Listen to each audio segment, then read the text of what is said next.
இந்த வீடியோ நம்ம பார்க்க போகிறது சிடியோட கரண்ட் ட்ரான்ஸ்ஃபார்மரோட அந்த லிங்க் டிஸ்கனெக்ட் கரண்ட் பேனலில் அது எது ஓப்பனில் எது க்ளோஸில் தான் பார்க்க போகிறோம் ட்ராயிங் படி.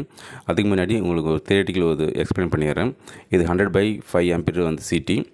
இதில் மொத்தம் 3 லிங்க் வச்சுப்போம். ஓகே, ஸோ இந்த மீட்டரோடது S1 S2. இப்போ இது சிடியோட S2. இந்த லிங்க் கனெக்ட் பண்ணணும். இப்போ மீட்டர் ரீட் ஆகிறதுக்கு இந்த லிங்க் சீட்டோட இந்த லிங்கும் நம்ம க்ளோஸ் பண்ணணும். ஓகே, அப்போ தான் மீட்டர் ரீட் ஆகும். ஸோ மீட்டர் வந்து நம்ம டிஸ்கனெக்ட் பண்ணணும், இல்லை ஏதாவது ரிப்பேர் பண்ணணும். அப்போ பண்ணும்போது சிடி வந்து நம்ம வந்து ஷார்ட் பண்ணி ஆகணும். ஓகே, ஸோ அதனால் என்ன பண்ணணும்னா இந்த மாதிரி கனெக்ஷன் ஆல்ரெடி இருக்குது உங்களுக்கு.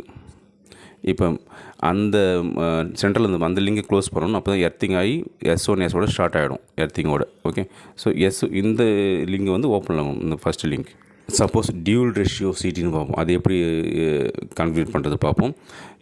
இதில் வந்து 200 100/5 ampere CT. Okay, dual ratio S1 இது 100, இது 200 டேப்பிங். ஓகே, இது மீட்டர். சப்போஸ் நமக்கு வந்து 200 ரேஷியோ வந்துச்சு வேணும்னா அந்த 200 லிங்கை க்ளோஸ் பண்ணிடணும். ஓகே, இது ஓப்பனில் இருக்கும். அப்போ 200 இல்லாமல் 100 வேணும்னா 100 க்ளோஸில் இருக்கும், 200 ஓப்பனில் இருக்கும். ஓகே, இது வந்து dual ratio dual core current transformer. Dual core சீட்னா 2 கோர் இருக்கும் ஒரே சீட்டில். அது ஒரு கோர் வந்து மீட்டரிங்காக, இன்னொரு கோர் ப்ரொடக்ஷனுக்காக யூஸ் ஆகும். ஓகே, இப்போ வந்து மீட்டரிங் கோர் வந்து நம்ம லிங்க் பார்ப்போம். இதில் S1 க்ளோஸில் இருக்கணும், T1 T2 T3 இந்த 3 லிங்கும் வந்து க்ளோஸில் இருக்கணும். மீதி வந்து T1 12 TV13 இதெல்லாம் வந்து எர்த்திங் லிங்க், இது ஓப்பனில் இருக்கணும். ஓகே, ஃபஸ்ட்டு லிங்க் வந்து க்ளோஸில் இருக்கணும். அது மேலே தூக்கி நல்லா டைட் பண்ணணும்.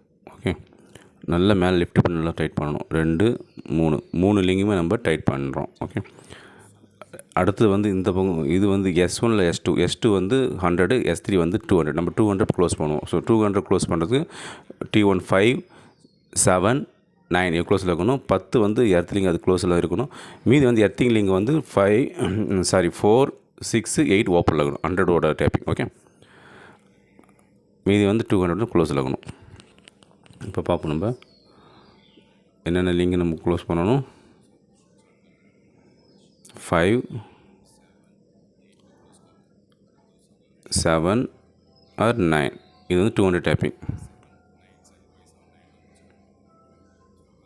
ஓகே, நல்லா லிஃப்ட் பண்ணி க்ளோஸ் பண்ணலாம், கனெக்ட் ஆகாது. அடுத்தது 10 லிங்க் க்ளோஸ் ஆகும் எர்த்திங் லிங்க்.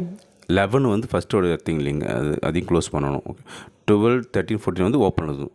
எப்போ நமக்கு மெயின்டெனன்ஸ் பண்ணணும் அப்போ வந்து மீட்டர் ஓப்பன் பண்ணுறப்போ இது க்ளோஸ் பண்ணுறது 12 13 14. ஓகே, இப்போ அடுத்த கோர் இப்போ கோர் 2 ப்ரொடக்ஷன் கோர் பார்ப்போம்.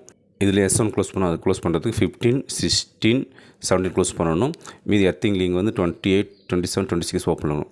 அடுத்து இந்த பக்கம் வந்து S3 அதாவது S3 200 வந்து 19 21 23 க்ளோஸ் பண்ணணும், 24 க்ளோஸ் பண்ணணும். ஓகே, இதெல்லாம் ஓப்பனில் இருக்கணும். இப்போ 15 16 17 இதை க்ளோஸ் பண்ணியாச்சு. மீதியெல்லாம் ஓப்பனில் இருக்கணும். இதில் வந்து 19 21 23 அந்த 200 டேப்பிங் க்ளோஸில் இருக்கும்.